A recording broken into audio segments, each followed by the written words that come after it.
Hello, welcome to Lesbian Talk. And honey, what episode is it? 124 plus 1. Yeah, that's a nice round number. There's lots of spikes for a round number. It's $1.25. Or £1.25, which is exactly what I had to pay to get cheese in my kebab tonight. Because everything is more expensive now. I used to get cheese for free. Yeah. Anger, Brexit, regardless, etc. Yeah.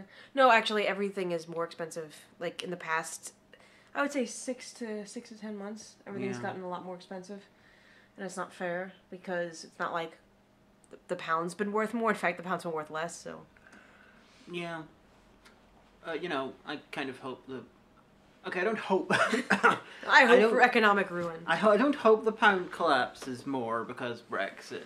But if it does, I get paid in dollars via PayPal. So technically it's a raise. I get paid in sterling, so the miles. So that's bad. So it cancels out. But speaking of currency, we went recently to a magical land where they used the euro. Yeah. And I had a realization about the euro when I was in... I did actually, when we got back, the next 2 days, I had this 2-day stats seminar that it's pretty cool because last summer I would have had to pay for it, like a few £100, but now, since it's the last in the series, it's done for free. And so to illustrate why you have to use standardized measures when you're doing a factor analysis model that's showing latent growth over time. I think she's making stuff up. I'm not making stuff up. So the professor, who is like the best statistician in our unit, like he's seriously brilliant, he's like famous and stuff. She made him up. No. So he says, well, why should we use standardized measures? And we're like, oh, because they're good and that's what you said to do. And he's like, here's a story I love to tell, and if you had me in undergrad, you'll recognize this story. But I did for 2 classes, and I don't remember the story. So he said that when he was a kid, his family drove down to Dublin to go on holiday, and they went into the airport, and he paid £1, one of the old Irish dollars, for a can of Coke. And he said, so then we flew to Italy, and I bought a can of Coke for 400 lira. He said, and then we went to Poland, and I bought a can of Coke for like 600 Schlotzkis. Zloty. I can't pronounce it. I think it's Zloty. Yeah. I have some actually in my foreign coin jar. And he said, so, which was the cheapest Coke? He was like, well, obviously it must have been the punt, because I only paid 1. I would guess, based on my knowledge of those countries, I would guess the Polish one. Well, the idea was he paid the same amount in different currencies. And then I poked the girl that's next to her. Oh my God! I said to her, that means that the euro are z-scores. It's the z-score of currency. Z-scores is a way where you take 2 different scales and you make their means both 0. So you have a standard deviation of 1 in either direction, so +1 or -1. This is really great if you're comparing 2 different things.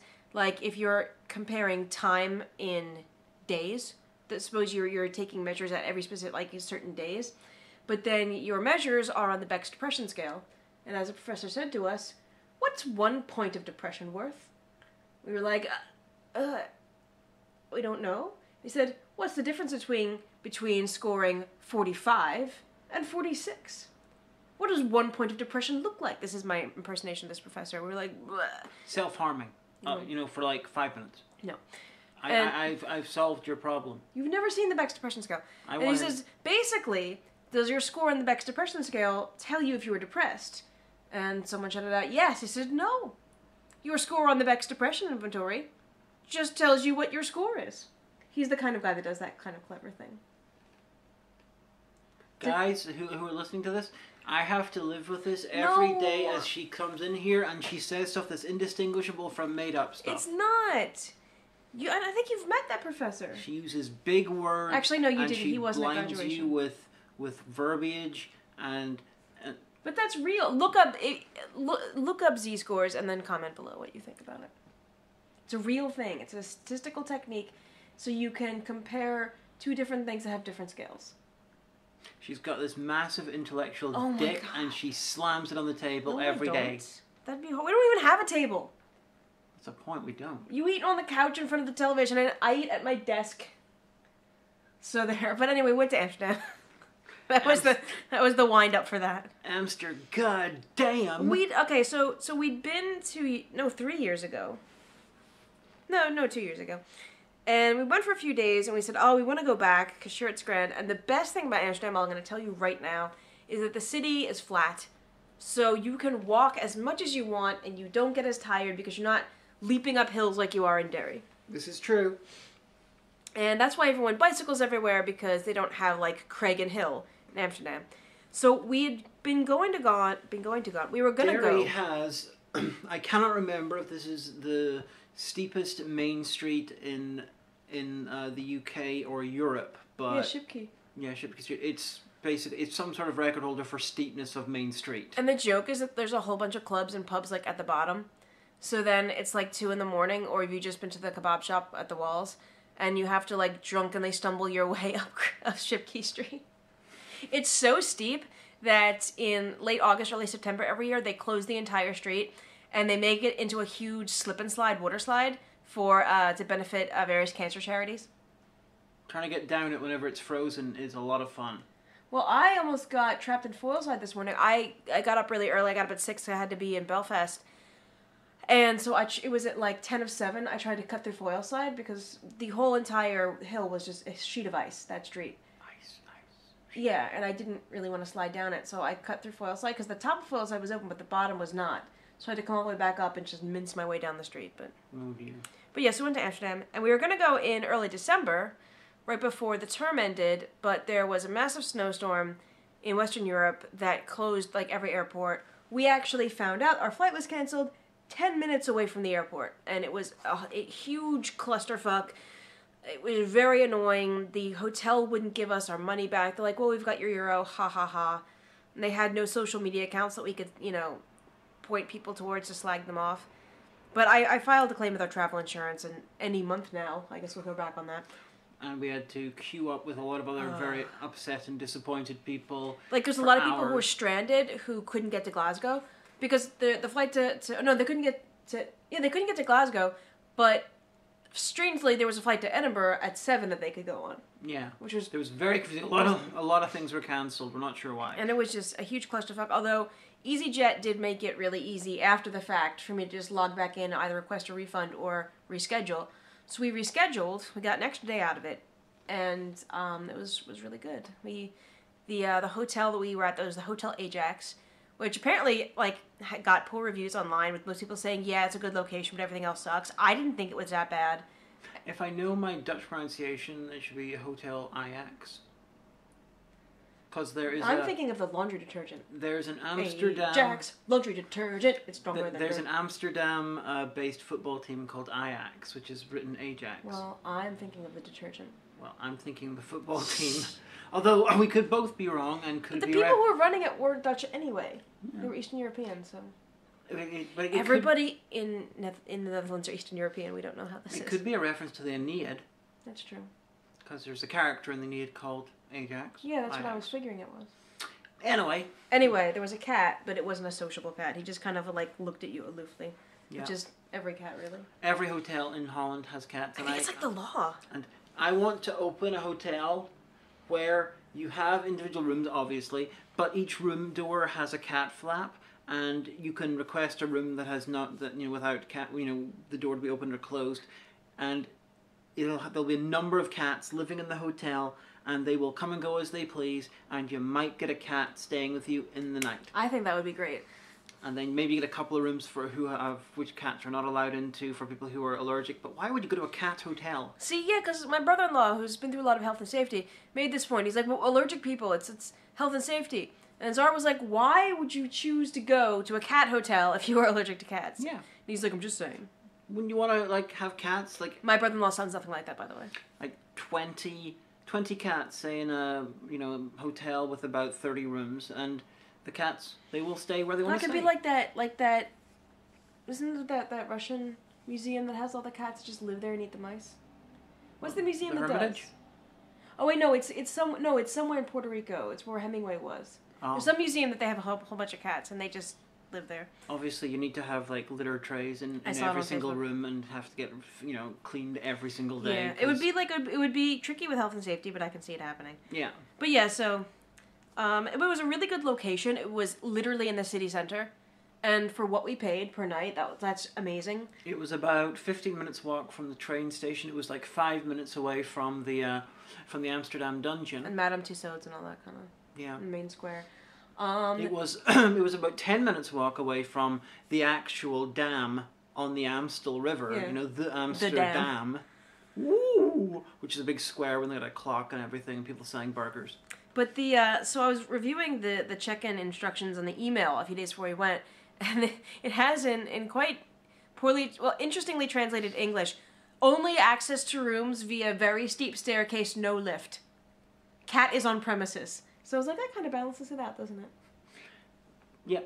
And we were up on the 3rd floor, and they were not kidding about the steepness of the staircases. Yes, we had to go up to 2 flights. No, because we were on the 2nd floor, because remember, ground floor is 0 in America. We had to go up 2 staircases, and they were quite steep. So, like, stumbling back down them or up them if you'd been out clubbing or if you'd been out at the coffee shop, probably a little bit dangerous, but we managed. Tiny, tiny, tiny bathroom. Oh, come on, it wasn't that bad. Oh, okay, it kind of was, because I'm short and even my knees were touching the thing, but it wasn't that bad. I had to do it at a 90-degree angle. Listen, we saved a whole bunch of money. And yeah, our bed was like 2 single beds pushed together with one like sheet over it. Yeah. But and the fire alarm went off about 5 constantly. times a night because people are smoking and because Amsterdam, and so 5 times a night, fire fucking alarm. Well, the ones at night were because people were smoking in the rooms, and it said on the email, this is a no smoking hotel. She said when we checked in, just to let you know, this is a no smoking hotel. If you want to smoke, please go outside. But people were smoking weed every night. I don't understand. Like, just go outside. Like, okay, it's technically you're not supposed to do it outside the confines of a coffee house, but you're in Amsterdam city center. No one's gonna stop you. Yeah. Like basically, like if you be obnoxious, a cop might get in your face if you see one. But just be cool, dude. Be cool. But so that was a bit obnoxious. But it did happen as well during the day when they were doing renovations because they were renovating one of the rooms. So that was obnoxious as well. Yeah, because one of the days we just spent most of the afternoon lying around watching television on my tablet. And now they will want to know, did we have any amazing coffee shop cat action? We did, and you tweeted it about it. Actually, we were down the street from Abraxas, which is a really huge, really popular one, but it was further a walk than Original Dam Creek, which was very homey, very nice. It felt very cozy, didn't it? Yeah, it was good. They were the bartender. She was really good crack. The bartenders, they were really cool. It had a very chilled out vibe. Although we kind of like freaked out the first time we went in there together because it was freezing when we were there. It was a cold, so it was Baltic cold. Yeah. So we both had hats on. They were like, take your hats off, guys. We're like, oh, sorry. But then we had like hat head. Yeah, it was, I don't know if it was a cold snap or what, but Amsterdam was fucking freezing. It was freezing. I assume it's the canals basically, not so much emanating cold as making it, trapping it. It's just, yeah, like how it's colder down by the foil than it is up here. Yeah, it's like being on a cold beach in the entire city. It's like a rib cage of cold. It wasn't as cold last time we went. Yeah. But so we went to Original Dam Creek, and they had a coffee shop cat who occasionally would just hop up on people's table and then just like lick its tail and then curl up and be like, "This is my table, bitches." A couple of times I saw it drinking people's beer, and the people didn't care because they were high. And then there was no, it wasn't, honey. It wasn't beer. Oh. They can't serve you can't serve alcohol in a... It looked like a beer. No, because they have the smoothies and the sodas and lattes and stuff like that. But no, they won't do that. Places that serve alcohol will not serve weed and vice versa. Okay, I didn't realize that. It looked like a beer to me. Well, at one point, the bartender like had the little like squeegee thing that like makes soda water be, and so she was like swinging that like near the drain, and the cat was licking that. Yeah. Which has got to be a health and safety violation, but nobody cares. The whole experience in the coffee shop with watching the cat and, the cat licking stuff and no one giving a shit and all the weed and the fact that you had 2 really good walls. The walls looked like a cross between tulips and like stylized vaginas, and it was the most Dutch thing in the world ever. They should have just had some pastry and like a windmill, and it would have been amazing. So they sold space cakes, but they were in vacuum sealed little things, which were just begging to be smuggled. If you want to take them to space, just begging to be smuggled out. But I chose the path of light and did not do so. Oh, we did have some space cake, but what was your experience? Because you were just like, nah. I ate like a third of one, and no, then you ate a quarter of one because I didn't want you to freak out. And then I felt, because I'm not one who usually partakes, and then I fell asleep pretty quickly. But to be fair, I spent the entire trip being really tired. Yeah, you were pretty jet lagged, but she slept like really deep sleep. Like I kept like waking her up. Are you alive? And so I was like, that's it, enough. No weed for you. So possibly space cake's not the best thing for me if you want me to be all funny and things. It's a lot different. Like when you things that you ingest are going to be different than things that you smoke. Like apparently it's really big in Europe to mix your weed with tobacco in joints. I don't like that because I don't like tobacco, but it's a thing. But yeah. What else did we do? We went to Microbia. What is Microbia? It's a microbe zoo. It was awesome. It really was. It's not like something that's like a trick, like a flea circus. It was really cool. And they gave you this little petri dish like paper that, like a lot of the little exhibits had a thing you put in. You press a button and it would stamp a little microbe onto your petri dish. I really liked that. The idea is you try to get all of them. You collect them all. And you had lots of what do you call them? Microscopes. You had a lot of microscopes so you could see stuff, you know, what was going on with like different type, with fungus and with the like amoebas and everything. It was like all kinds of things. And then you had stuff like ants shredding up pieces of leaf and sort of walking around in front of you doing all sort of Ant-Man type tricks. It was amazing. Well, basically they had 3 vertical clear plexi ant farms, and these ants are special because they will take leaves, they'll bite them up into pieces and take them back to their nest, the farm, whatever colony, and then I think they chew up leaves and they spit them into the dirt, and then they farm the fungus that grows, and then they eat the fungus. Yeah. So they're really clever, but they were doing that nature thing, that David Attenborough kind of thing, because each of it was like this pond thing, and so they had like little tubes that they could go through that was under the water, and they would come up on a string, and then the string would take them to all of these plants, and then there were like little dishes of like fruit and like so they were carrying the leaves all over you. They were doing it. They were doing the nature thing. They were just doing it like they were just moving, and I was like, look at this. I don't know, for some reason it made me really happy. I like stayed there for like 10 minutes watching these ants. It's like, honey, they're doing it again. And the whole bottom part of this was like showing the effects of rot on things. So they had the little glass cases with like items of food and like the date they were put in there, so you could see how much they'd rotted in like 5 years. Like a sandwich from 3 months ago and stuff like that. And some of them they let you actually smell what was inside. I was not down for that, by the way. I was like, this will make my mother so upset. She'd be like, oh God. But it was a fascinating thing, and right afterwards we went to the World War II Dutch Resistance Museum, where that was really cool too. Where we learned about how it is good to punch Nazis. Mm-hmm. And actually, yeah, I got a magnet where a guy from the Dutch Resistance is kicking a crying pig, and the pig has a swastika on it. And it's like this really famous like propaganda thing that the Dutch Resistance would circulate, and I'm like, we need this in our lives. Go the Dutch! They were taking none of the Nazi shit. Yeah. No, but it was really good. It was a well put together museum. Yeah.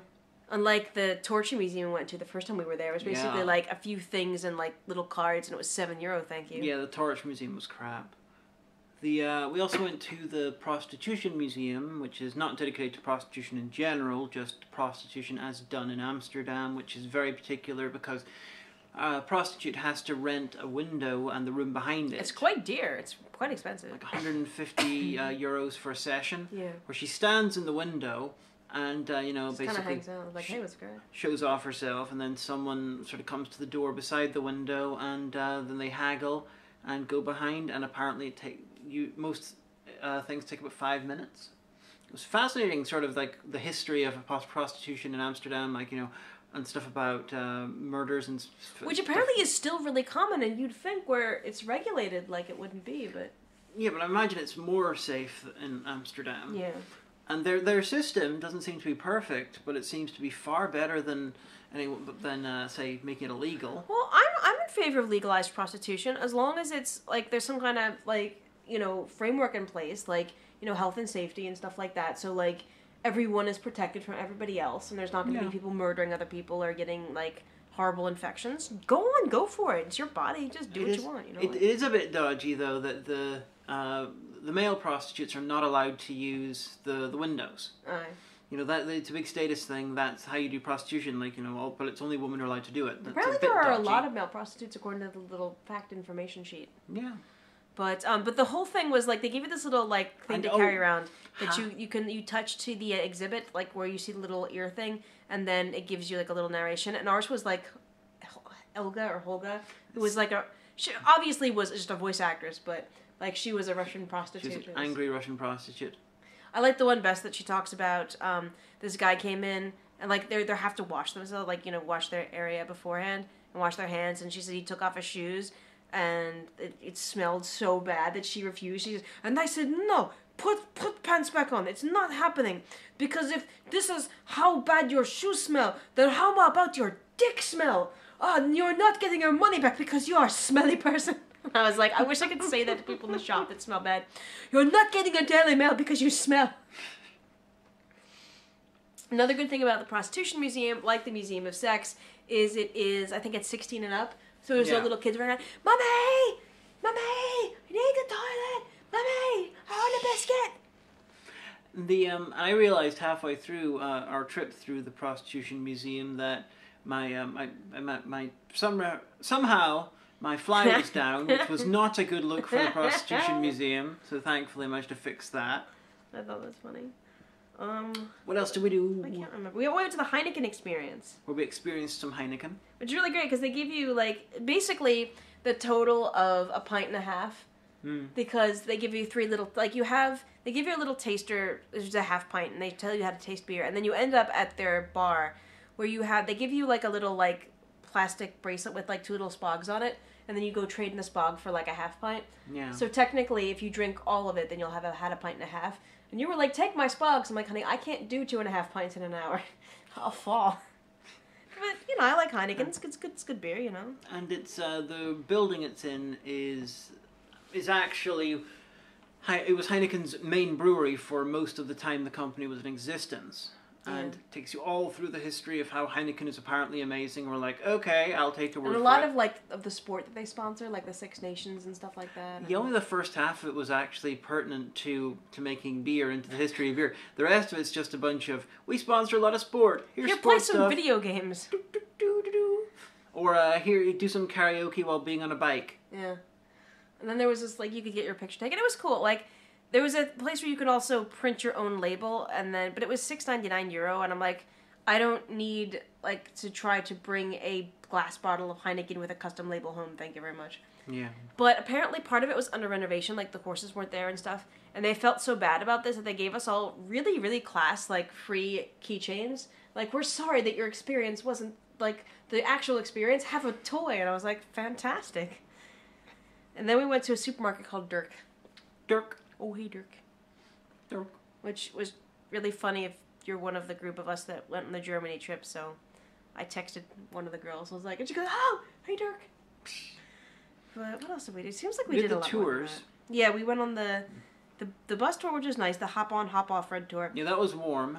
And then we went in the boat tour. We made it back in time for the last, we had to, like, dash halfway across the town, but we're like, oh, we made the last boat tour, and it was fucking freezing. Yeah, this thing, in their advertising, is that it is heated. Lies. And it's like nighttime, you're close to the water, no heating, fucking freezing canal. And we were like... And it takes like 2 hours. We were so cold, we got off, we're like, oh, at least we can have Indonesian food. But every Indonesian place that we tried to go to was closed, or, like, we, like, trekked halfway through the town center to get to this one place, and she was like, where is it? I'm like, there it is. Oh. I said, it's closed. What? We had quite an experience trying to get Indonesian. We did manage it, but we did find it. And the place that we did it was nice. It was expensive, but it was really nice. We did manage to also have some original New York pizza in Amsterdam. Yeah, because original New York pizza is a brand. It's like a chain there. Yeah. And I was like, really, do tell. Well, they should have called it original, New Amsterdam pizza. That would be really funny, but I think the people in, like, Amsterdam wouldn't get it. Like, the Dutch people wouldn't get it. It was decent. You never got your churro. No. You can't buy one churro. You have to buy 27. It's really weird. Yeah. But they do decent pizza though. We had macarons that were good. If you're from Amsterdam or if you're Dutch and you you guys, your original New York pizza is decent. What else we did? I got angry and annoyed because they have a product that I've never seen in America or here. So you know Lipton iced tea? Well, you know how you can get a diet version? Well, apparently in Europe it's called Lipton Zero. You can get sparkling Lipton Zero lemon iced tea. So like lemon iced tea soda. Why is this not a thing in the UK? Wow, oh God, I would pay so much money for that. Well, the Dutch also have Cassis, the world's greatest flavour, being sour blackcurrant, and the mixed berries thing, Fanta. That was not that bad. It's like, holy shit, Holland is on point when it comes to soft drinks. Seriously. There was cheesemongers near where we were staying that did blue cheese, but it was €6 for a chunk, and I didn't want to, like, pay €6 for cheese and then, like, potentially not like it, so I just took a picture. Yeah. I'll put the pictures up on the thing, but yeah. And we also, I said to my friend, we smuggled stuff back from Amsterdam. He goes, oh, really? And I was like, yeah, soda and cucumbers. So we had this big 2-liter of Cassis that was we had checked luggage. It wasn't really smuggling because it's fair play, it's within the EU. And there was a supermarket in the airport where they had like pygmy, like little mini European cucumbers. And I don't like English cucumbers because they're slimy and bitter and nasty, but I like Kirby cucumbers and European cucumbers. So I actually bought this little, I think it was like €2.50 for this little like plastic barrel of like 9 cucumbers. And then we wrapped it in her scarf and put it in the checked luggage. And so whoever went through it was been like, are these cucumbers? Did someone actually go through? No, but like there'll be the X-ray. Oh. So, and spoilers, I did make pickles out of them. They're in the refrigerator right now with dill and garlic, and they're quite nice. But. And on the last day, I went to the Amsterdam dungeon without Amika because she hates the dungeons. I got traumatized by a haunted house when I was 4. If you're not familiar, the dungeons are basically like a cross between a Hammer horror movie and done live in front of you and a historical thing. So you get lots of little vignettes about the dark history of the place, and the actors playing the characters interact with the people going through. They use a lot of the same gags from different ones, so you can generally tell what's coming. Yeah. But it's fun. And we watched the one in Edinburgh, and like when they were in Mary King's Close, we were the only 2 people in our group because there's the only 2 at the time. And your man goes, "Yeah!" and comes running up at us, and he's really lucky I didn't knee him in the balls. I was, as a small child, and I'm sure I've told the story on Lesbian Talk before, I was traumatized when my kindergarten, my K-8, hired an actual college theater troupe to do the haunted house. They got a lot of complaints about it because they scared the snot out of little teeny kids like me. And I got traumatized, so there you go. But, well, it was fine because that was the day that we decided was the last day we were just going to chill out. And so I had a lot of space cake to go through, so I ate the other half of... Okay, the other, like, 3/4 of the one. Oh, that way you were getting paranoid that I hadn't come home yet. No, I was just worried, because it had worn off by then. Because you're like, she's been eaten by No, because you said the latest that you'd be home was 6, and it was, what, like 6:45 when you got back? No, I said it was 6, half 6. Oh, okay. But anyway. No, I wasn't really worried. I was just kind of starting to, like, when should I be worried? That was what I was trying to think. I turned up and I gave you a present. Yep. So if you like flat cities, we didn't rent a bicycle because it was too cold, but apparently it's a thing you can do. Although I have to confess, I haven't ridden a bike since I was like, 13, 14, so. But that's always cool. It's a great place to go. We didn't do the zoo because again it was quite cold, or like any of the windmill carry-on because we didn't have a car. But... If we were going if it was a warmer time of year, we would have done the zoo because the zoo looked great. Yeah. Although we were, like, you could kind of see a bit of the zoo near the microbia, and there was, like, a llama and some goats. And so we were, like, looking at the goats because they were coming over to the side because it was, like, a petting zoo. And there were these 2 ladies who were obviously friends and their dog. Their dogs were just playing. But then the one dog noticed the goats and, like, went kind of over. And the goats were, like, going over to see the dog. And then the dog, like, took a step forward. The goats were like, nope, and ran away. And that spooked the dog. The dog was like, nope. And the dogs were doing all sorts of ridiculous shit, and the goats were all like, what the fuck are they doing? Because the dogs were playing. But yeah, so we recommend Amsterdam for any of your slightly illegal, but also historical endeavors. Entirely legal in Dutch context. At least this time we didn't bring back illegal cheese. We accidentally smuggled illegal Edam back into the country last time. I bought it at the airport. Yeah, and they said it was legal, and then we got back and we found out that unfortunately it wasn't. Oh well. We said, is it legal for us to take this? The guy's like, where are you going? We said, Belfast. They said, oh, United Kingdom, yeah, you're grand. But apparently the North follows the Republic's rule about cheese. But enough about our holidays. You came here for the real nitty-gritty controversy, didn't you? At least you did if I put it in the title. YouTube shit the bed again. Although this is probably old news because it was like a few days ago, but I woke up super early and I've been really stressed. I'm trying to get this paper on schizophrenia done. And the first thing I see in my inbox is YouTube telling me, you suck and you're horrible. No, they didn't say that. Basically, they said, you've been underperforming, you are the weakest link, you will be demonetized. And fair enough, I don't make a lot of money off of YouTube. Very, very little. But I've had my channel, you know, for like, what, almost 8 years now? Something like that. Yeah, and so it just kind of stings. So I think I need another 112 subscribers, and then I will be saved.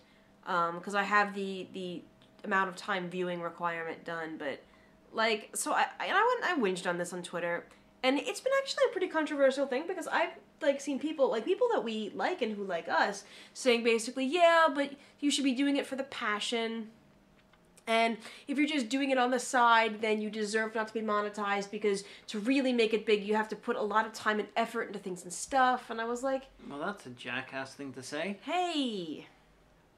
Or I saw somebody like a video about it, and I clicked on the video and saying how like, oh, your people are, content providers are delusional, and it's the ones that don't really want to become better at their craft who are whinging about it. And I wanted to be like, dude, here's the thing, all right? Like, I'm doing a doctorate, and I have a part-time job, so the stuff that I do on YouTube, and I mean, like I do have to do stuff for Patreon, and once I get this paper done, I'm gonna write and record the next 2 episodes of Psych Media, so there will be 2 in January. But it was really kind of offensive because it implies that, anyone who uses YouTube is either, some mom just uploading her kids, like doing cute things like puking on something or something, or like, people who are balls to the wall, And what I realized is I really don't like that attitude, because I've seen that attitude in not professional writers, but people who want to be writers. That whole thing of, oh, well, if you're not crying and bleeding your words out into the paper and things and stuff, and I'm like, stop that, because not everybody's the same. Like, and there's the little fact that there is a bunch of people who do put a lot of effort into it, who do stuff consistently, who constantly work at stuff. I have over 200 videos up. Who get nothing. I mean, you got over 200 videos. I've got something like 1,400 videos. Jim Sterling, because the kind of stuff he does, he said he will not monetize the Jim Inquisition. Any monetization, any ads you get are because of copyright has made him do it, and he does everything off Patreon. Yeah. But even he put up a video saying, even though this is my situation, this is not everybody's situation. I think it sucks. Yeah, it's shit. And I'm inching towards 20,000 subs on YouTube, so I'm perfectly fine with all this. However, look at the numbers that come in for most of my videos. I think most of those subs are bots. That's a good point. Do not get a lot of attention on YouTube. I do a fuckload of work on it. She really does. Like, I really wish I could do like a sped up behind the scenes of like a week in our life. Because what time did you go to bed this morning? It was slightly earlier than usual, so only about 5 in the morning. Like, there's been times where she's gotten into bed, and I'm like, oh, hug you. And then, I think it was like a few days ago, and there was a noise. She was like, oh, what's that? I'm like, it's my alarm. And you're like, why is your alarm going off? I'm like, because it's time to get up. Start the day.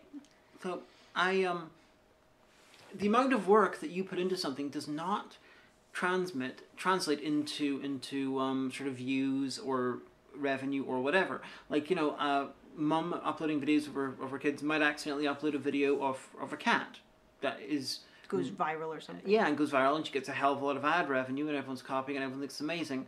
Well, someone can do a fuckload of work, do something, animators, for example, do months and months of work for like 30 seconds. And like an animator, it takes so much just to make a short thing, and do you have any idea how many times a video is going to have to be watched in that context in order to make up the total amount of minutes watched that YouTube wants? Well, that was the thing with Project Million, is there was an animator on, and I can't remember his name, it's like D-Tunes or something like that.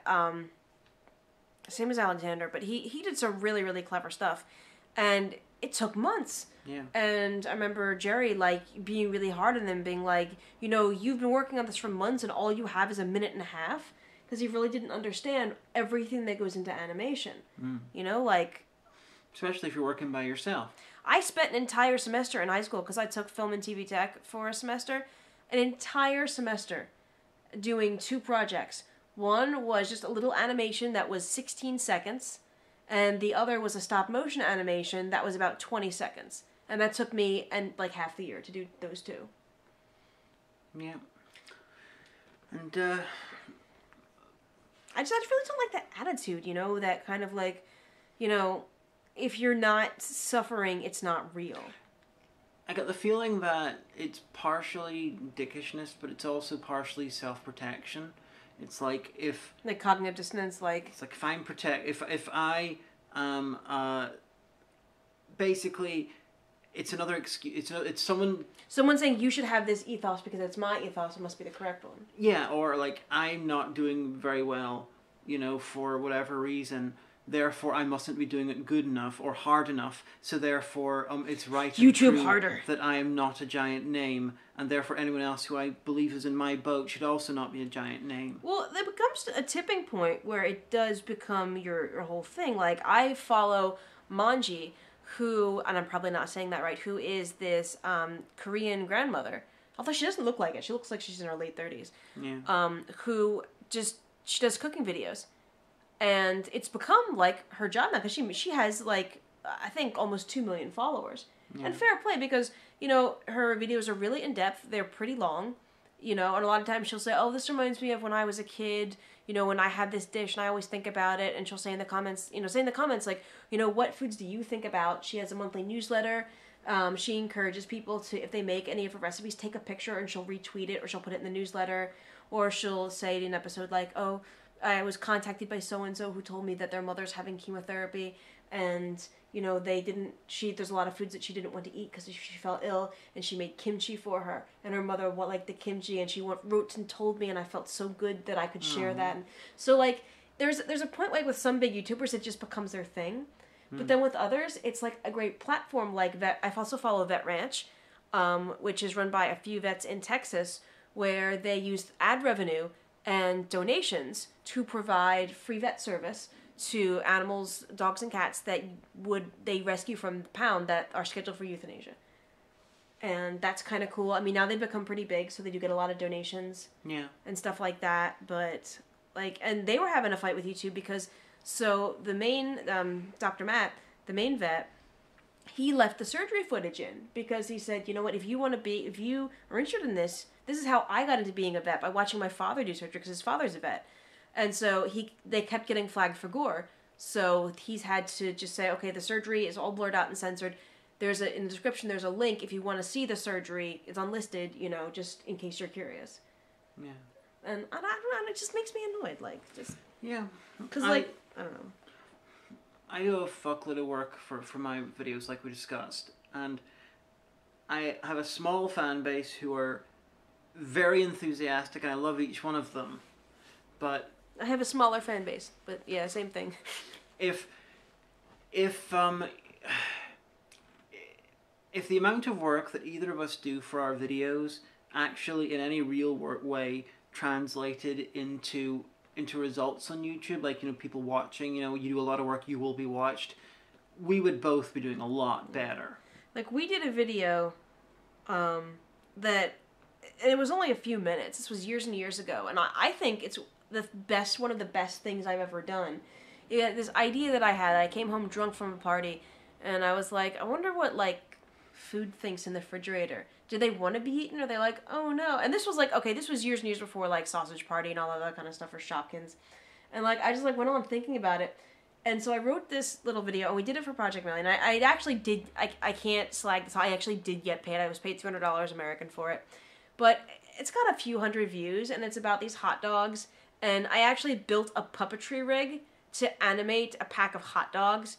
And then I did I wiped the audio, I did all the Foley work, I did all of the voiceover. I'm actually pretty proud of the Foley work.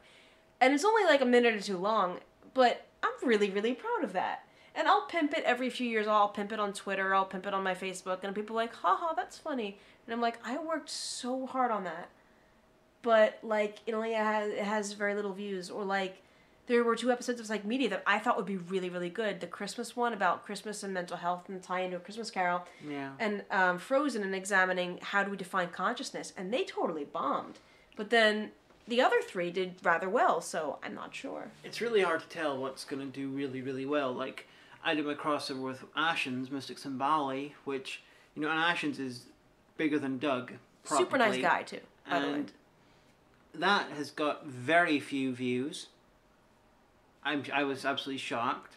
Come on, people. It features a flying head with organs and an English guy. Yeah, plus Mystics and Bali is famous in, you know, horror circles, so I'm surprised that it didn't get more views based on the name alone. I wonder if they're not changing the algorithms because of keywords and stuff like that, or like, you know, something as swearing or gore or something. I don't know.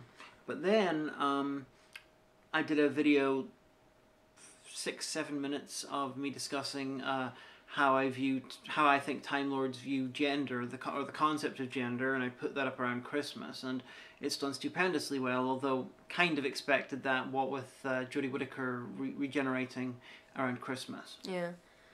It really is where, like, you know, my highest viewed thing is an episode of What Went Right, the Farewell Mr. Hooper, and that's got, I think, like, about, like, 22,000 views. That's good. Yeah, I'm really, really pleased about that. It's not... It had been monetized, and it was demonetized because I was using Sesame Street's intellectual content, fair play.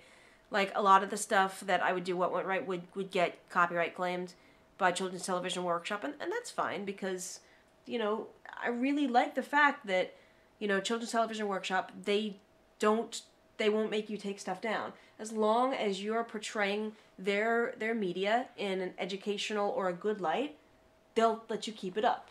They'll just monetize it. And then that's fine because, they deserve money. Yeah. What they do is good. They were there for me when I was a child, and they're there for children now, so, you know. Yeah. Go PBS, yay. Do. But I was explaining, a friend of mine at the shop who is friends with me on Facebook said, I saw the thing about your YouTube channel. What does that mean? And I was explaining it, and she's like, why is this happening? Like, did you put something up that was illegal? And I explained, I was like, no. I said, well, it's about your man who basically showed a dead body on YouTube. And she goes, what? And I'm like, you didn't hear about this? And she says, no, because she's not really, you know, part of the circle. And so the closing supervisor was with us in the lift, so I'm explaining. And I'm like, so you know the Japanese suicide forest, right? And she goes, no. And my supervisor looks at me like, fuck. And my supervisor, she's great. She's from Glasgow. And she's been in Derry for like the past, 20, 25 years or so, because she's married to a dairyman, and I had to explain, yeah, see, okay, this isn't weird. I promise this isn't weird, but there's this, like, forest at the base of Mount Fuji where it's very romantic, like, themed romantic, you know, like romanticism for, like, Japanese people to go, and if they're gonna take their lives, take it there because of this novel, and I'm trying to, like, explain it in a way that doesn't sound stupid, you know, because, like, how do you explain, you know, that whole concept?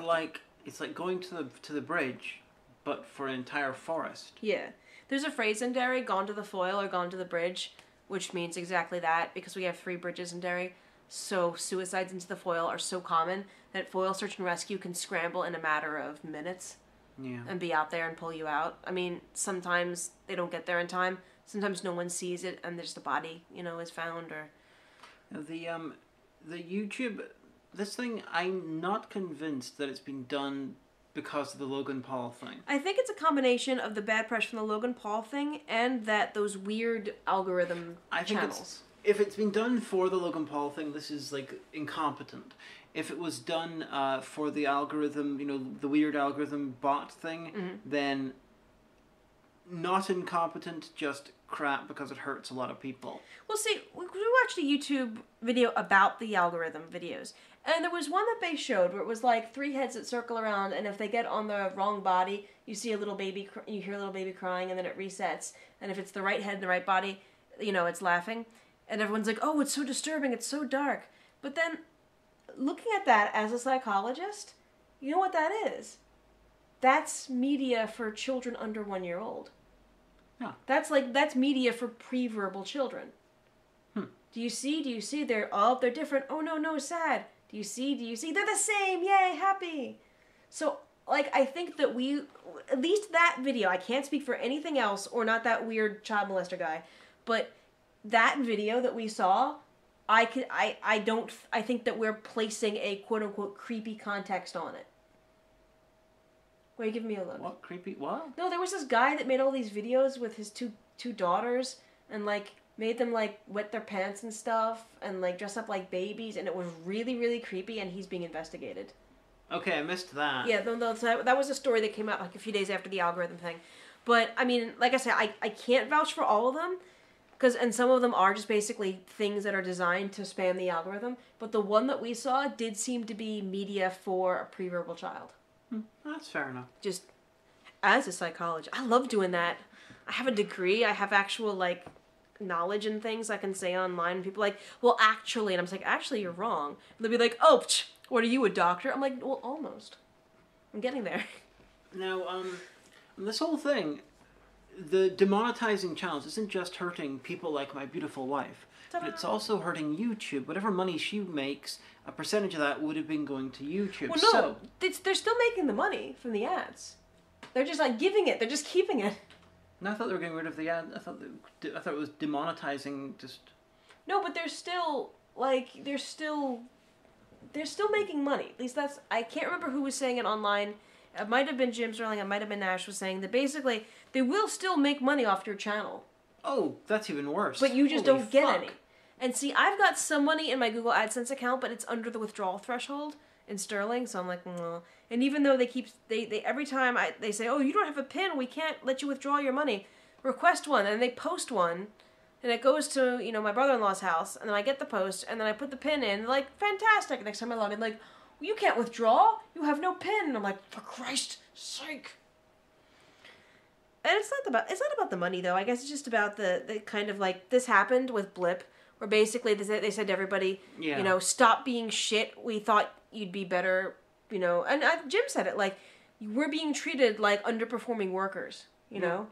Like, not like content creators. And if you don't monetize your channel, if you don't care, if you just occasionally, like I say, put up cute things that happen in your house, or you create a YouTube channel to post the really awesome animal thing that you caught on camera that one time, fair play. But then, I don't know, it just feels weird. It feels weird to get the, we're going to keep our eye on you, underperformer, from a company whose service I use.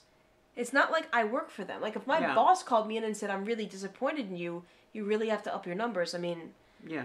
Like, well, he wouldn't because that's not how my job works. But you know what I mean, I would suggest that you, the day before the 20th, you actively turn off all of the adverts on your thing in the hope that no adverts go through, so that you're just wasting YouTube's memory space and they're not making any profit. Well, here's the thing. I think if I not spam hard enough, I think if I do whatever I do, and I have a few ideas, hard enough, I think I can make that last 120 or so subscribers, because you have to also have 4,000 hours of view time within the past year, which I've made. I have 4,400 something. Okay. So I've made that, which fortunately, because Lesbian Talk episodes are so long.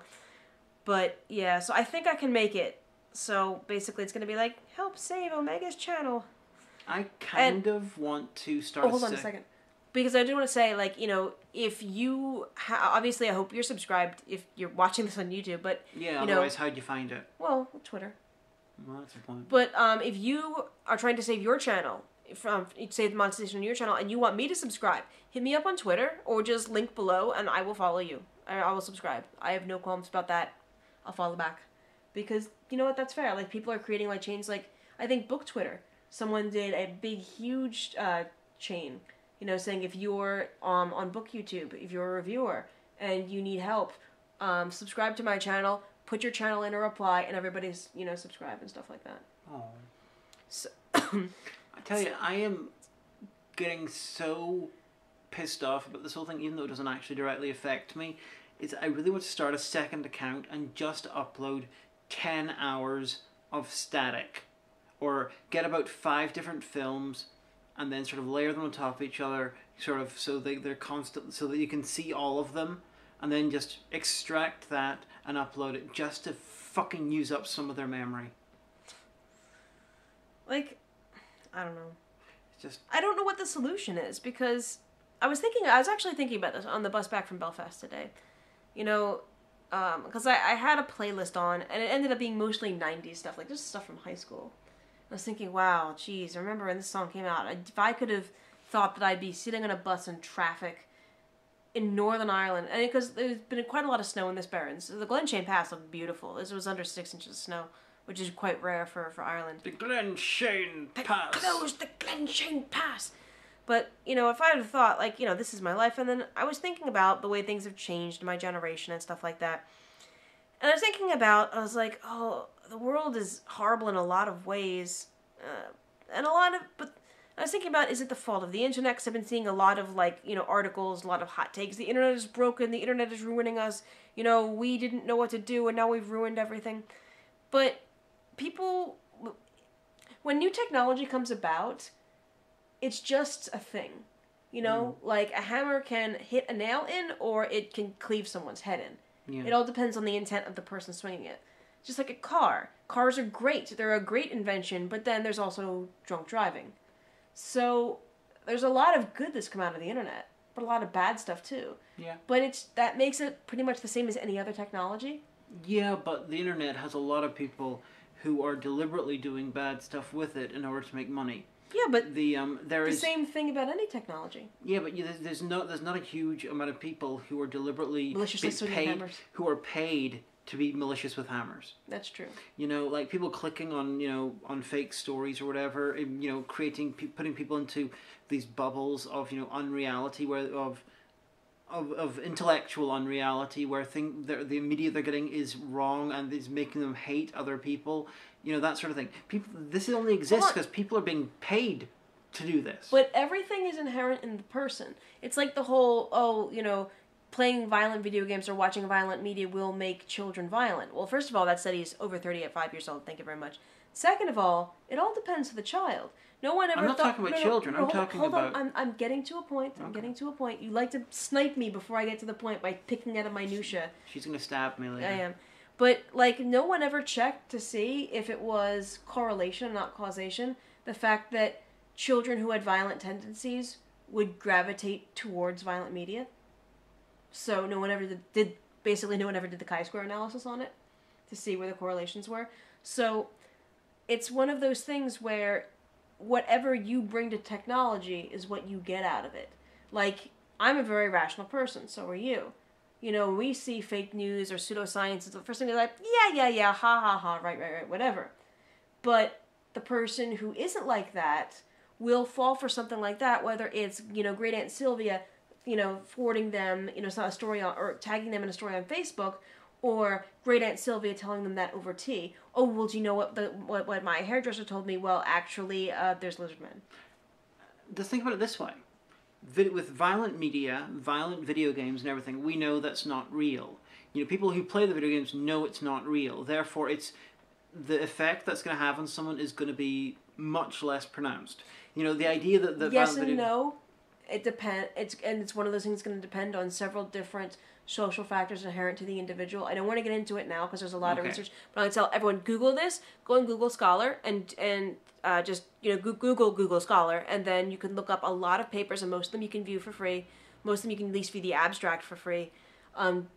Do your research, but there's more social factors at play and more individual and cognitive factors in play than something that simple. Well, my point is that the Jack Thompson shit is clear bullshit. However, the problem with the quote-unquote fake news is that it's coming from a source which we are trained to trust.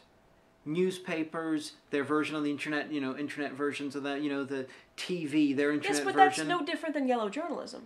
I know, but it's like decades and decades ago. Yellow journalism, which probably also had an effect. Yellow journalism doesn't get broadcast into your house. It's with... Yes, but what I'm saying is it's an equivalent piece of technology. Yeah. Because it didn't get broadcast into your house, then it got brought in every morning when your husband got the paper and brought it home. Yes, I know, but it's far harder to escape. All I'm saying is that actually... It's a technology that we will see how it plays out. So I'm thinking that it's from the things that people were worried about video games doing, and it was clear bullshit, probably has more chance in happening to to do with quote-unquote fake news, especially fake news involving people who are older and more credulous. Yeah, but I would argue that it's the exact same as, you know, the Daily Mail versus a more liberal paper in the 1960s. It's just a different medium. The medium has changed, the message stays the same. And so there will always be a certain squadron of the population who say, "No, that's bullshit, that doesn't seem right, that doesn't seem rational." A certain squadron of the population that will be like, "Oh yes, of course, well it must be, I always expected." And then there will be various subclasses somewhere in the middle.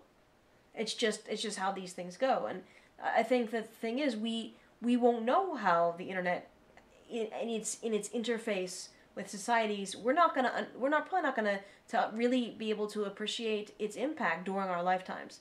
Well, this might be a thing that changes society, or it may not. Yeah, I'm not disagreeing with you on any of that. No, but this was what I was thinking on the way back from Belfast is all. Sorry, this became a really deep episode. It started about us talking about going to a coffee shop and smoking weed, and then it ended up being like, but society, right? And YouTube, okay? Yeah, YouTube is shit. Yeah, so that's the take home from that, but I'm really serious. If I ever say anything that you're like, I don't think so, or I disagree, or I really want to where she's coming from, go on Google Scholar. Like, I have access to like Web of Science and PubMed and a whole bunch of other databases, which is, you know, where I can go through the uni and see the whole paper for free. But there's a lot of stuff that's available open source or through ProPublica. Do some research, like, or if anything I say interests you, if I use a buzzword that you think is cool, look it up and see what the research is. Because, you know, I'm just me. Ta-da! So anyway, that's been, before we wear out our welcome for this episode, that's been episode 125 of Lesbian Talk. I have been the Omega Geek, and honey, who do you want to have been this week? History with Hilbert. Because we have a video by History with Hilbert on the TV in front of us right now. That we paused before we went to record, and it's still there. Is it, why is Belgium so divided? I didn't even know Belgium was divided, so... Oh, there's Flemish and Walloon. Well, I know that now, because I've watched half the video. I know about it. Anyway, we'll see you next week.